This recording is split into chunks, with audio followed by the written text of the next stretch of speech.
நமக்கெல்லாம் ஒரு சுபதினம். பள்ளியின் 25வது ஆண்டு விழா. ஒரு அருமையான சூழலில் நாம் இங்கு கூடியிருக்கிறோம். இதிலே நல்ல ஒரு நிகழ்வாக தமிழ் சார்ந்த ஒரு பட்டிமன்றத்தை நம்முடைய ஆசிரியர் பெருமக்கள் ஏற்படுத்தி கொடுத்துள்ளனர். நானும் நடுவர் பொறுப்பேற்று அந்த பணியை செய்ய உங்கள் ஆசியோடு வந்துள்ளேன். அனைவருக்கும் மாலை வணக்கம். மாணவர்களே, கண்ணதாசன் அருமையாக சொல்லுவார், தங்கங்களே நாளைய தலைவர்களே, நம் தாயும் மொழியும் ஒன்று, சிங்கங்களே வாழும் தெய்வங்களே, நம் தேசம் காப்பவர் நீங்கள், தாத்தா காந்தியும் மாமா நேருவும் தேடிய செல்வங்களே, பள்ளி சாலை தந்த அந்த தலைவனை நினைத்துக் கொள்ளுங்கள் என்று கண்ணதாசன் அருமையாக சொல்லுவார். நாளைய உலகின் தங்கங்கள் நீங்கள் தான். ஜோரா ஒரு கை தட்டுங்கள் பார்ப்போம். நல்லது நல்லது. Charity divines at classroom. நாளைய சமுதாயம் வகுப்பறை இருந்துதான் துவங்குகிறது என்கிறார் ஒரு அறிஞர். ஆக பள்ளி வகுப்பு என்பது நமக்கு ஒரு ஆலயம் போல கண்ணதாசன் அழகாக சொல்கிறார். கோவில் என்பதும் ஆலயமே, குடும்பம் என்பதும் ஆலயமே, நாணயம் இறைவனின் ஆலயமே.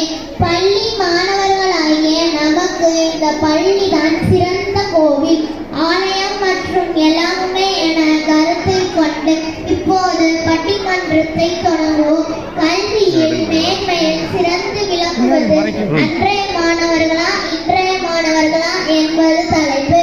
அன்றைய மாணவர்கள் இன்றைய மாணவர்கள் என்ற விவாதத்துக்குள் நான் நுழைய விரும்பவில்லை.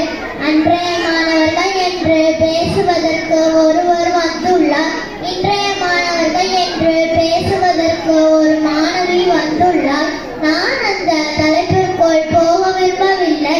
உங்களைப் போலவே நானும் அவர்கள் பேசுவதை கேட்டு ஒரு தீர்ப்பை வழங்கலாம் என்று காத்து கொண்டிருக்கிறேன். ஆகவே இன்றைய மாணவர்கள் என்று பேசுவதற்கு அந்த மாணவியை அன்புடன் அழைக்கிறேன். அவையில் அமர்ந்துள்ள ஆண்டோர்களுக்கு சிறியவரை அன்பு வணக்கம். இன்றைய மாணவர்களே, கல்வியில் மேன்மையில் சிறந்தவர்கள். இன்றைய மாணவர்களே, அந்த தலைப்பில் பேச வந்துள்ளேன். நடுவர் அவர்களே, இன்றைய மாணவர்களுக்கு விஞ்ஞானத்தில் வீழ்ச்சி அதிகம். முன்பெல்லாம் ஒரு காலம் இருந்தது, பிள்ளையும் படிக்க வேண்டாம், பிறம்படி படவும் வேண்டாம், சல்லையாவும் சுவடி தூக்கி சங்கடப்படவும் வேண்டாம், உள்ளனும் ஆடிக்கொண்டு முறையடி எழுதவும் வேண்டாம், இல்லை என்று இருந்தால் போதும் பெற்றவர் கதிக்க என்று ஒரு பழம்பாடல் கூறுகிறது. பிள்ளையாக இருந்தால் போதும், படிக்க வேண்டாம். அன்றைய மாணவர்களுக்கு படிக்கும் வாய்ப்பு கிடைக்கவில்லை. இவ்வளவு பள்ளிக்கூடங்கள் அன்றைய காலங்களில் இல்லை. காமராஜர் ஆட்சிக்கு வந்த பிறகுதான் தடுக்கி விழுந்தால் தொடக்கப்பள்ளி, ஓடி விழுந்தால் உயர்நிலை பள்ளி என்கிற ஒரு சாதனை அவர் காலத்தில் தான் நடந்தது. என்னுடைய தாத்தாமார்கள் எல்லாம் அப்படி படித்தவர்கள் தான், அப்படித்தான் படித்தவர்கள். இவ்வளவு தொழில்நுட்பம், விஞ்ஞானம், செயல்பாட்டு கல்வி இது போன்ற வசதி எல்லாம் மிக மிக குறைவு. ஆக வில்வெட்டு எண்ணக்கூடிய அளவிற்கு தான் அன்றைய மாணவர்கள் இருந்தார்கள். ஆனால் இப்போது அப்படி இல்லை. எல்லோருக்கும் கல்வி, எல்லோரும் ஓர் கல்வி, எல்லோருக்கும் சமநிலை, எல்லோரும் இந்த நாட்டு மன்னர்கள் என்கிற வாய்ப்பு. நடுவர்களே, மத்திய மாநில அரசு நடத்தும் தேர்வுகள் பற்றிய விழிப்புணர்வு அன்றைய மாணவர்களுக்கு கிடைக்க வாய்ப்பு இல்லை. இன்றைய தொழில்நுட்ப வளர்ச்சியில் பொருளாதாரத்தில் பெண் தங்கிய குடும்பங்களில் இருந்து அரசு அதிகாரிகள் உருவாகின்றனர். நடுவர்களே, கூகுள் சுந்தர் பிச்சை அவர்களையும் இஸ்ரோ தலைவர் நாராயணன் அவர்களையும் இன்றைய கல்வியின் மேன்மையினால் உலகையாளும் தமிழர்களாய் உருவாக்கியுள்ளது. நடுவர்களே, ஒரு சாதாரணமான மனிதன் கூட தன் உண்ணும் மாத்திரையின் பெயரை கூகுளில் அடித்து அது நோய்க்கு சரியான மாத்திரையானா என்பதை அறிந்து கொள்ளும் அளவிற்கு தற்போதைய கல்வி உருவாக்கியுள்ளது. நடுவர்களே, ஆகவே ஒரு மனிதன் தனக்கு தேவையான நல்ல விஷயங்களை அறிந்து மேம்பட இன்றைய கல்வி முறை அவர்களுக்கு வழிவகுக்கிறது. இன்றைய கல்வியின் மேன்மையில் சிறந்து விளங்குபவர்கள் இன்றைய மாணவர்களே. இன்றைய மாணவர்களை என தீர்ப்பு கூறுமாறு தாழ்மையுடன் கேட்டுக்கொள்கிறேன். நன்றி, வணக்கம். இன்றைய மாணவர்கள் தான் கல்வியில் மேன்மையில் சிறந்தவர்கள் என கூறி அமர்ந்துள்ளார் ஒரு மாணவி.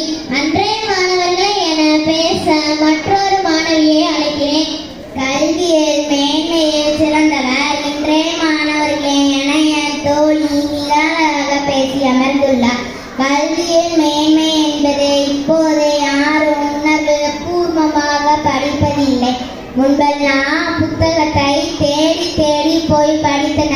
அவர்களுக்கு நன்கு பதிந்தது.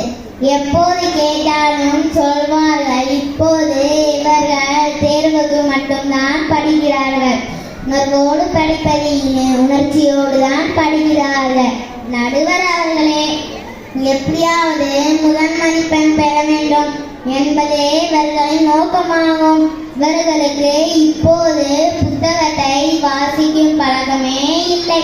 புத்தகத்தை வாசிக்கும் பழக்கம் இருந்தால்தான் அவன் கல்வியின் சிறந்த மேன்மையான வராக வர முடியும். எழுத்து கூட்டி கூட்டி படிக்க வேண்டும். எழுத்துக்களை சேர்த்து சேர்த்து படித்தால்தான் புரிந்து படிக்கும் ஆற்றல் கிடைக்கும். அதனால்தான் நம்மை சொன்ன சித்திரமும் கைப்பழக்கம் செந்தமிழும் நாப்பழக்கம் வைத்ததொரு கல்வியது. மனப்பழக்கம் என்று ஆமனதை பழக்கப்படுத்தக்கூடிய கல்விதான் அன்றைய மாணவர்களுக்கு இருந்தது.